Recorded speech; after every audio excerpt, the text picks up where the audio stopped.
And in Chicago, the police chief there says the equal exercise of a constitutional right is racist. And I'm paraphrasing a little bit here, but that really is the gist of what Chicago Police Chief Garry McCarthy had to say when he was speaking at St. Sabina Church in Chicago. Now, we've got footage of this. We got to thank the folks at Politico. Ben Smith, I think, broke this story earlier today. But here is and I'm going to try to shut up. I'm going to try not to say a word during this. It's about 4 minutes long. I'm going to sit on my hands. I'm going to bite my tongue. I want you to hear it before I respond to it. Here is the police chief from the city of Chicago, Garry McCarthy, talking about our guns, our rights, and the NRA. You know, I'm going to take a risk here, and I'm going to give you something. And this is definitely the right audience. Father Flagler talked about gun control, and I want to give a little test here. And this is sensitive, you know, because everybody's afraid of race. Have you noticed that? Everybody's afraid of race. I'm not afraid of race. I was born and raised in the Bronx, New York, and when I was growing up, the three biggest problems were gangs, guns, and drugs. Does that sound familiar? So how much have we failed as a society to address this? I'm 52 years old. I'm 52 years old, and today in 2011, we're talking about gangs and guns and drugs and what we're going to do to fix it, okay? A big component of this has to do with race. Everybody's afraid of race. I'm not afraid of race. So here's what I want to tell you. See, let's see if we can make a connection here. Slavery, segregation, black codes, Jim Crow. What do they all have in common? Anybody getting scared? Government-sponsored racism.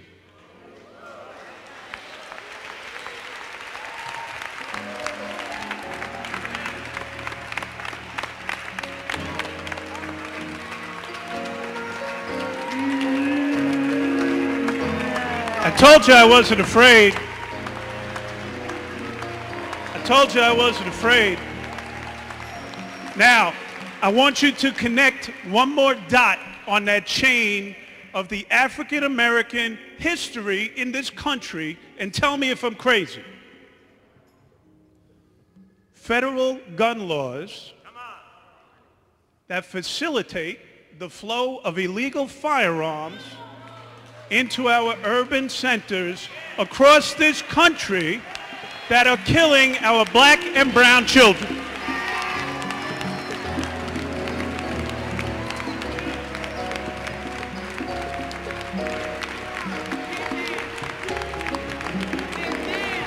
The NRA does not like me, and I'm okay with that. We've got to get the gun debate back to center, and it's got to come with the recognition of who's paying the price for the gun manufacturers being rich and living in gated communities.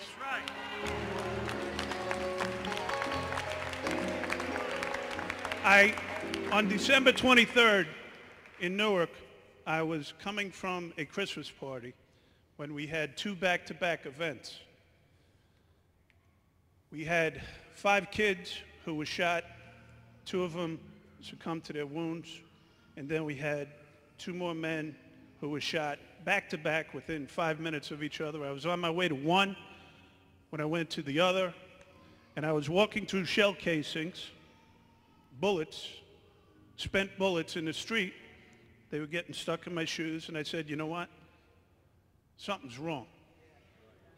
Something's wrong. And I went from one scene to the next, and by the time I got home, probably about 10:30, 11 o'clock that night, snapped on the TV to relax for a few minutes. And what was on TV? Sarah Palin's Alaska. And she was caribou hunting and talking about the right to bear arms. Why wasn't she at the crime scene with me?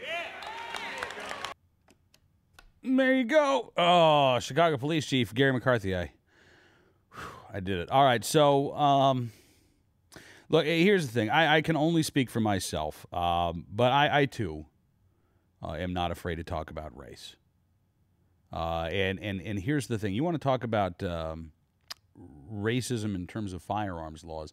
Let's talk about laws that were passed. Chief McCarthy talked about the Jim Crow laws, the black codes, slavery, segregation. How easy do you think it was for black Americans operating and living under the Jim Crow laws to own firearms for their personal safety? Condoleezza Rice talked about growing up as a kid in Birmingham, and one of her earliest memories was watching her father protect the house with his shotgun from the night riders who were intent on doing her family harm. Do you think that the really strict gun control laws that prohibited firearms from coming into the possession of, in the words of Chief McCarthy, black and brown people, were those good things? Is that what the chief is saying?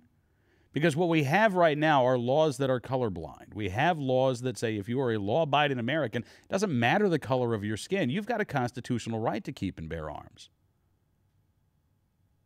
And if you're not a law-abiding American, if you've broken the law, if you've lost that right to keep and bear arms, it doesn't matter the color of your skin there either. You've lost the right to own firearms because you have decided to operate continually outside of the boundaries of the law. And by the way, if these gun control laws were so fantastic at preventing violent crime against people of any color, don't you think Chicago would have been one of the safest cities in America? After all, it had a ban on handguns for nearly 3 decades. Washington, D.C. had a ban on handguns for nearly 3 decades. Both of those cities were subject to gang epidemics and violent epidemics. And they told people you can't legally own a firearm. Now, rather than admit that that strategy failed and failed utterly, instead you heard Chief McCarthy blame the federal gun laws. See, it can't be the city of Chicago's fault that gun control didn't work. It can't be the city of Washington, D.C. or the District of Columbia's fault that gun control didn't work. It's not Mayor Menino's fault in Boston that Massachusetts has the highest violent crime rate of all the New England states. No, they've got to blame something else because it can never be put on them. And so, despite the obvious failures of the gun prohibitionists in these cities, they now claim that it's the federal law that is to blame for violent crime. Well, here's the thing.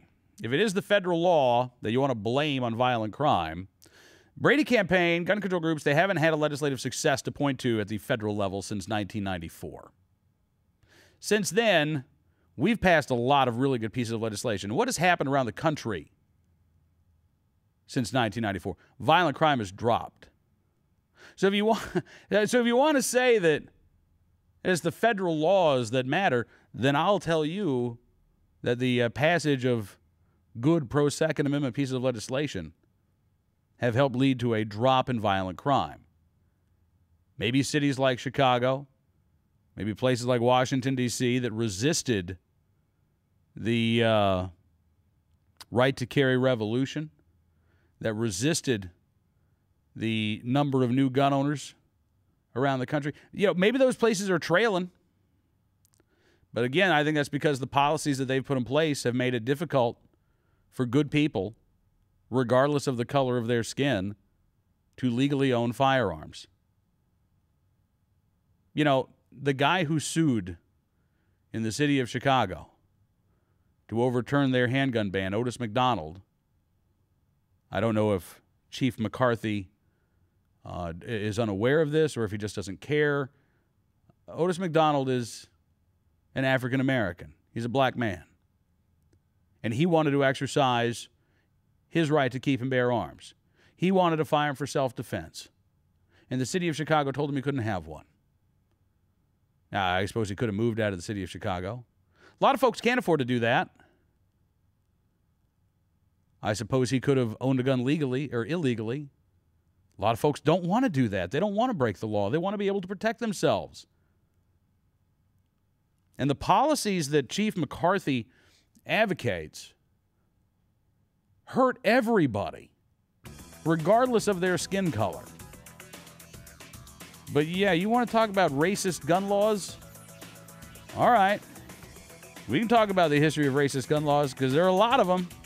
A lot of prohibitions on owning firearms that black Americans were subjected to. And now that we've got an equal exercise of the right to keep and bear arms, you're saying that's racist. Go figure.